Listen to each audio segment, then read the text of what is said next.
जब मैं अटल जी की स्मृति में डाक टिकट और स्मारक सिक्का जारी कर रहा था तो अनेक पुरानी बातें मन में चल रही थी। बरसों बरसों तक उन्होंने मुझ जैसे अनेक कार्यकर्ताओं को सिखाया है, संस्कारित किया है। देश के विकास में अटल जी का योगदान हमेशा हमारे स्मृति पटल पर अमिट रहेगा। मध्य प्रदेश में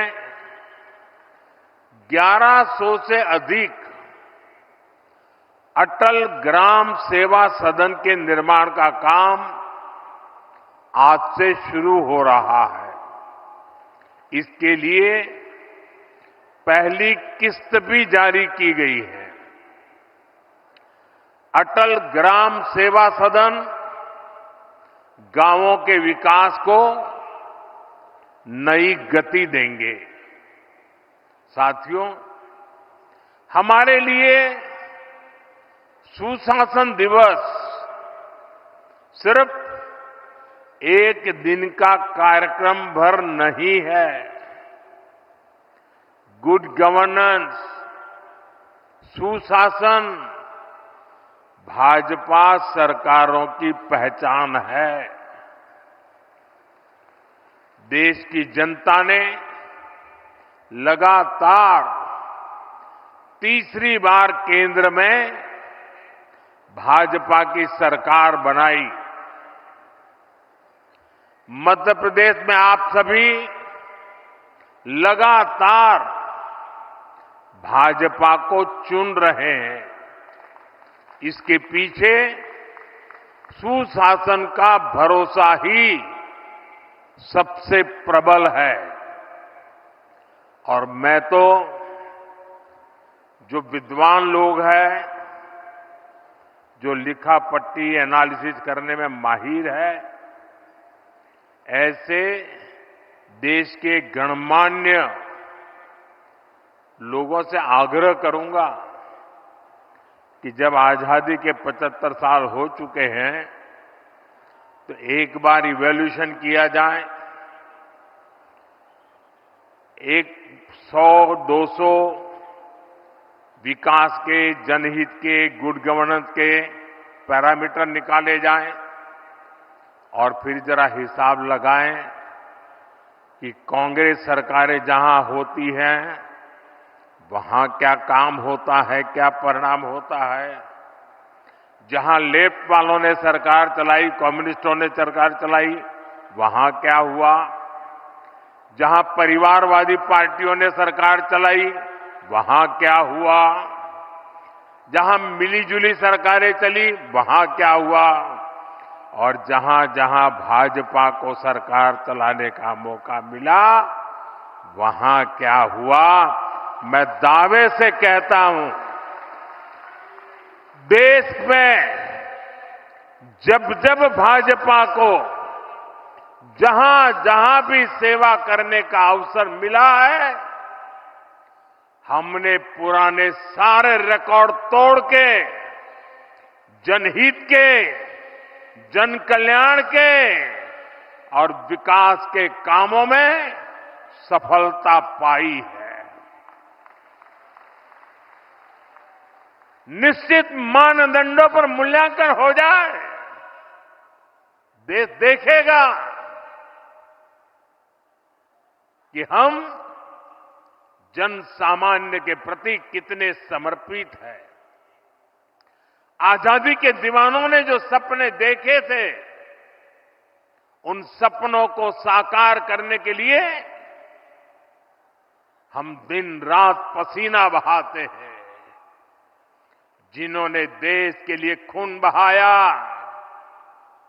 उनका रक्त बेकार न जाए, हम अपने पसीने से उनके सपनों को सींच रहे हैं। और सुशासन के लिए अच्छी योजनाओं के साथ ही उन्हें अच्छी तरह लागू करना भी जरूरी है। सरकार की योजनाओं का लाभ कितना पहुंचा, ये सुशासन का पैमाना होता है। अतीत में कांग्रेस सरकारें घोषणाएं करने में माहिर हुआ करती थी। घोषणाएं करना, फीता काटना, दिया जलाना, अखबार में तस्वीर छपवा देना, उनका काम वहीं पूरा हो जाता था और उसका फायदा कभी भी लोगों को नहीं मिल पाता था। प्रधानमंत्री बनने के बाद मैं प्रगति के कार्यक्रम का एनालिसिस में पुराने प्रोजेक्ट देखता हूं, मैं तो हैरान हूं। 35, 40 साल पहले जिसके शिलान्यास हुए, बाद में वहां 1 इंच भी काम नहीं हुआ। कांग्रेस की सरकारों की ना तो नीयत थी और ना ही उनमें योजनाओं को लागू करने की गंभीरता थी। आज हम पीएम किसान सम्मान निधि जैसे योजना का लाभ देख रहे हैं।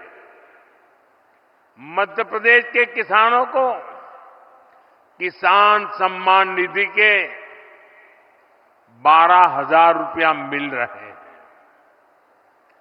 ये भी तभी संभव हुआ जब जन धन बैंक खाते खुले। यहां एमपी में ही लाडली बहना योजना है। अगर हम बहनों के बैंक खाते न खुलवाते, उनको आधार और मोबाइल से ना जोड़ते, तो क्या ये योजना लागू हो पाती? सस्ते राशन की योजना तो पहले से भी चलती थी।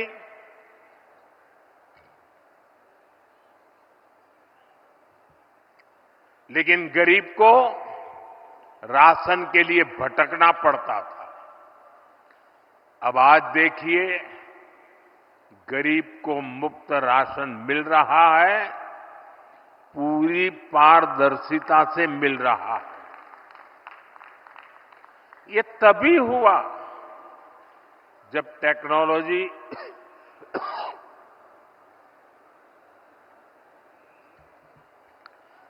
टेक्नोलॉजी लाने के कारण फर्जीवाड़ा बंद हुआ। जब एक देश एक राशन कार्ड जैसी देशव्यापी सुविधाएं लोगों को मिली, साथियों, सुशासन का मतलब ही यही है कि अपने ही हक के लिए नागरिक को सरकार के सामने हाथ फैलाना न पड़े, सरकारी दफ्तरों के चक्कर न काटने पड़े। और यही तो सैचुरेशन की 100% लाभार्थी को 100% लाभ से जोड़ने की हमारी नीति है। सुशासन का यही मंत्र भाजपा सरकारों को दूसरों से अलग करता है।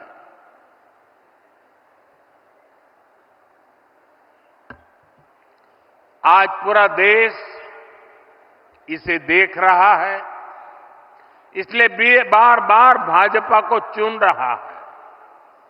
साथियों, जहां सुशासन होता है, वहां वर्तमान चुनौतियों के साथ ही भविष्य की चुनौतियों पर भी काम किया जाता है। लेकिन दुर्भाग्य से देश में लंबे वक्त तक कांग्रेस की सरकारें रही। कांग्रेस गवर्नमेंट पर अपना जन्मसिद्ध अधिकार समझती है, लेकिन गवर्नेंस का उससे 36 का नाता रहा है। जहां कांग्रेस, वहां गवर्नेंस हो ही नहीं सकती।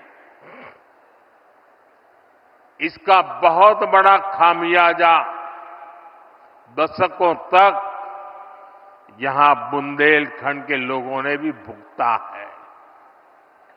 पीढ़ी दर पीढ़ी यहां के किसानों, यहां की माताओं बहनों ने बूंद बूंद पानी के लिए संघर्ष किया। ये हालात क्यों बने? क्योंकि कांग्रेस ने कभी जल संकट के स्थायी समाधान के बारे में सोचा ही नहीं। साथियों, भारत के लिए नदी जल का महत्व क्या है, इसको समझने वाले पहले लोगों में,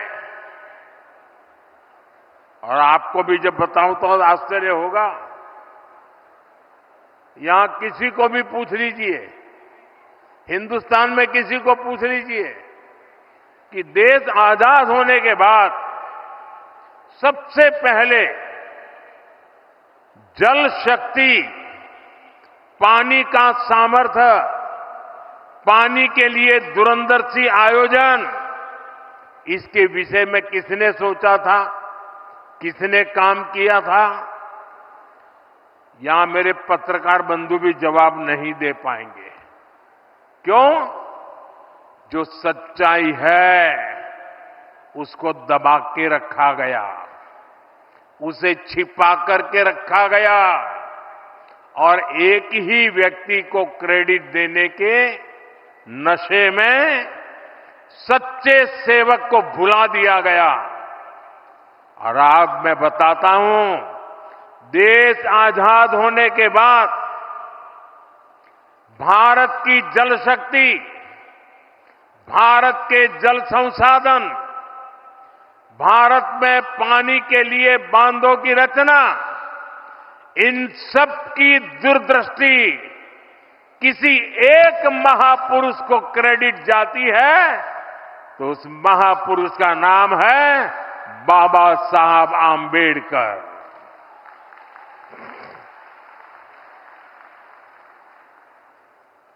भारत में जो बड़ी नदी घाटी परियोजनाएं बनी, इन परियोजनाओं के पीछे डॉक्टर बाबा साहब आंबेडकर का ही विजन था। आज जो केंद्रीय जल आयोग है, इसके पीछे भी डॉक्टर आंबेडकर के ही प्रयास थे। लेकिन कांग्रेस ने कभी जल संरक्षण से जुड़े प्रयासों के लिए, बड़े बांधों के लिए बाबा साहब को श्रेय नहीं दिया, किसी को पता तक नहीं चलने दिया। कांग्रेस इसके प्रति कभी भी गंभीर नहीं रही। आज 7 दशक बाद भी देश के अनेक राज्यों के बीच पानी को लेकर कुछ न कुछ विवाद है। जब पंचायत से पार्लियामेंट तक कांग्रेस का ही शासन था, तब ये विवाद आसानी से सुलझ सकते थे। लेकिन कांग्रेस की नीयत खराब थी, इसलिए उसने कभी भी ठोस प्रयास नहीं किए। साथियों, जब देश में अटल जी की सरकार बनी तो उन्होंने पानी से जुड़ी चुनौतियों को हल करने के लिए गंभीरता से काम शुरू किया था। लेकिन 2004 के बाद उनके प्रयासों को भी, जैसी अटल जी की सरकार गई, वो सारी योजनाएं, सारे सपने ये कांग्रेस वालों ने आते ही ठंडे बस्ते में डाल दिया। आज हमारी सरकार देश भर में नदियों को जोड़ने के अभियान को गति दे रही है। केन बेतवा लिंक प्रोजेक्ट का सपना भी अब साकार होने वाला है। केन बेतवा लिंक प्रोजेक्ट से बुंदेलखंड क्षेत्र में समृद्धि और खुशहाली के नए द्वार खुलेंगे। छतरपुर, टीकमगढ़, निवाड़ी, पन्ना, दमोह और सागर सहित मध्य प्रदेश के 10 जिलों को सिंचाई सुविधा का लाभ मिलेगा। अभी मैं मंच पे आ रहा था, मुझे यहां के अलग अलग जिलों के किसानों से मिलने का मौका मिला। मैं उनकी खुशी देख रहा था, उनके चेहरों पे आनंद देख रहा था। उनको लगता था कि हमारी आने वाली पीढ़ियों का जीवन बन गया। Subscribe now and press the bell icon. Never miss an update.